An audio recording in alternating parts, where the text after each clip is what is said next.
Waar de Frieske ziekenhuizen de planbare reguliere zorg afskalen door coronadrukte, zet de spoedpolykliniek van de Sionsberg in Dokkum de dwarren wierd iepen. Het gaat om een pilot van 3 jaar die de druk op de oorenziekenhuizen en van huisdokters verleeg mat. Wij zitten gemiddeld zo rond de 10 patiënten per dag. Waarbij we de piek zien van 11 uur en rond de klok van 4. Dat zijn de tijden dat de huisartsen natuurlijk ook hun spoedconsulten zien en de patiënten dan doorverwijzen.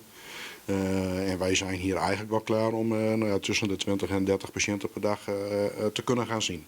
Na het faillissement en de terugstart van de Sionsberg weer er een skoft geen spoedeerskinde help meer in het ziekenhuis.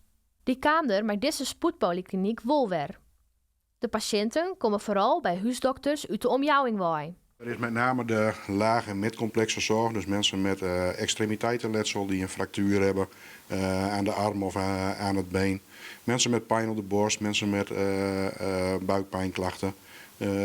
De wonden die gehecht moeten worden, dat zijn patiënten die wij hier ook kunnen zien. Het voordeel van de spoedpolykliniek is dat die liedschalig is. Zo is er een mini-laboratorium voor rappe testuitslagen en kan gipst worden. We hebben hier eigenlijk geen wachttijden op dit moment.